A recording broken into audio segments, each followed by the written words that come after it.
Hello and welcome to Arsenal Domination. Whereas I'm sure you all saw yesterday, Noni Madueke injury was confirmed as not being an ACL, but being a knee injury sustained after a tackle in the Manchester City game. He will be out for up to 8 weeks, and it's really unfortunate for him. He's made a bright start to his Arsenal career, and Arsenal, have a lot of injuries, and they won't have won another one.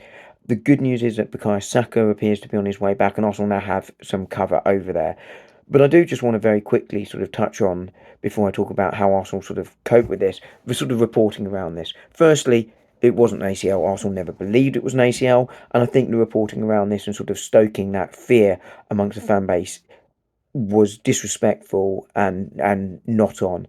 I think if you're going to make criticism of anyone, whether that be Arsenal or anything else, wait until you know the facts before doing so. No problem if you want to be critical, absolutely fine, but wait for the facts to come out. I don't like that. And it also led to this narrative as well. And again, an incorrect narrative here that this was yet another injury caused by Mikel Arteta. Now, if that's your view, that's absolutely fine, but there are two problems with this one. The first is this was a contact injury. Martin Odegaard's were contact injuries, as was, several of the other injuries this season. Not exclusively all, some have been in muscle injuries, but by and large, the injuries this season have been contact injuries or injuries to players that have already are recovering from an injury, and they tend to pick them up. The second thing here is that it can't be an accumulation thing because he's only just started playing for Arsenal. Otherwise, you'd have to put the blame on the Chelsea uh, players as well. And this was a contact injury, so it had absolutely nothing to do with his playing time. But again, it all came from this narrative and this fake and false narrative that came out about it being an ACL, and it's just not on. Nor is it right that he's running too much. Players at clubs play too much. And I was discussing this last night on the Footy Corner podcast. I'm going to put a link to that show in the description. Please do go and check that out. But, let's just look at the facts before we go on to criticise them. Anyway, rant over on that one.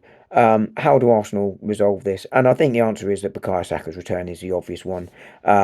He will come back in and play. But Arsenal also have options for Ethan Wanyeri and Max Dowman to play out there. And interesting, Max Dowman last night not involved with the under 21s. That suggests to me that he will probably play against Port Vale, and there's a preview out later today. But Arsenal, I think, really well stocked with options there.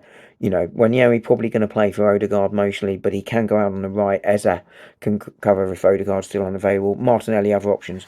The good news now is Arsenal have plenty of options, and Arsenal can deal with this injury. I think they will deal with this injury, and I think Arsenal will go on to be successful this season, and they will need to be. But Madueke out for the next couple of weeks.